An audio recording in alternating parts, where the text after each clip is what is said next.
Students, welcome to Think Study. और अध्याय 7 जो कि जीवों में विविधता है, इसके बारे में आज हम बात करेंगे। तो सबसे पहले हम समझते हैं जैव विविधता यानी बायोडाइवर्सिटी क्या होती है। स्टूडेंट्स, किसी भौगोलिक क्षेत्र में पाए जाने वाले जीवों की विविधता को हम उस क्षेत्र की जैव विविधता कहते हैं। नेक्स्ट हम बात करें तो जो अमेजन का वर्षा वन है यानी अमेजन रेन फॉरेस्ट, वो दुनिया का सबसे बड़ा जैव विविधता वाला केंद्र है। नेक्स्ट हम बात करेंगे कि वर्गीकरण की आवश्यकता हमें क्यों पड़ती है। स्टूडेंट्स, जीवों के आसान या सुविधाजनक अध्ययन के लिए उनका वर्गीकरण आवश्यक होता है और बिना सही वर्गीकरण के पृथ्वी पर मौजूद लाखों जीवों का अध्ययन करना असंभव है। तो इसीलिए हमें वर्गीकरण की आवश्यकता पड़ती है। नेक्स्ट हम बात करेंगे कि वर्गीकरण का आधार क्या है। स्टूडेंट्स, हम जानते हैं कि जो प्राचीन यूनानी दार्शनिक या विचारक अरस्तु हैं, उन्होंने जीवों को उनके आवास के आधार पर वर्गीकृत किया। अरस्तु ने जीवों को दो समूहों में वर्गीकृत किया, अर्थात पहला वे जीव जो पानी में रहते हैं और दूसरा वे जीव जो भूमि पर रहते हैं।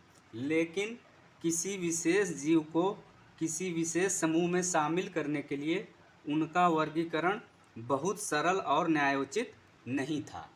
नेक्स्ट पॉइंट की अगर हम बात करें तो वर्गीकरण के वैज्ञानिक आधार के कुछ उदाहरण इस प्रकार हैं। यानी यहाँ पर हम जीवों के वर्गीकरण के जो वैज्ञानिक आधार हैं उनके बारे में बात करने जा रहे हैं।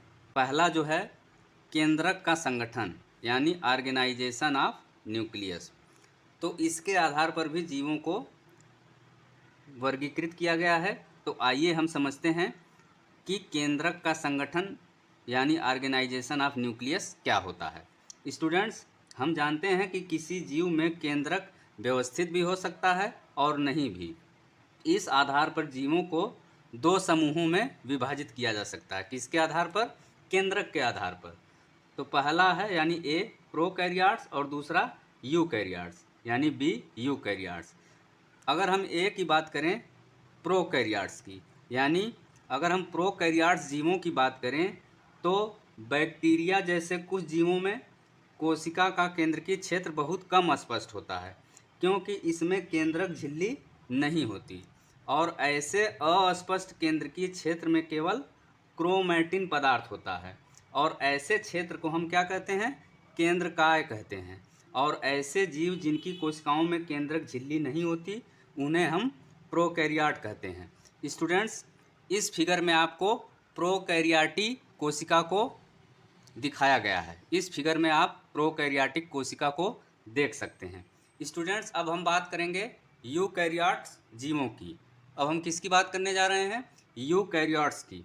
तो यूकैरियोट्स क्या होते हैं? जिन जीवों की कोशिकाओं में केंद्रक झिल्ली होती है उन्हें हम यूकैरियोट कहते हैं। नेक्स्ट हम बात करेंगे नंबर 2, कोशिकाओं की संख्या के आधार पर जीवों का वर्गीकरण यानी नंबर ऑफ सेल्स के आधार पर भी जीवों को वर्गीकृत किया जाता है। स्टूडेंट्स, एक जीव एक कोशिका या कई कोशिकाओं से बना हो सकता है, यानी कोई भी जीव एक कोशिका या कई कोशिकाओं से मिलकर बनता है। तो ऐसा जीव जो एक कोशिका से बना होता है उसे हम एक कोशिकीय जीव कहते हैं, और ऐसा जीव जो एक से अधिक कोशिकाओं का बना होता है उसे हम बहुकोशिकीय जीव कहते हैं। तो स्टूडेंट्स, ये था आज का वीडियो। Thanks for watching.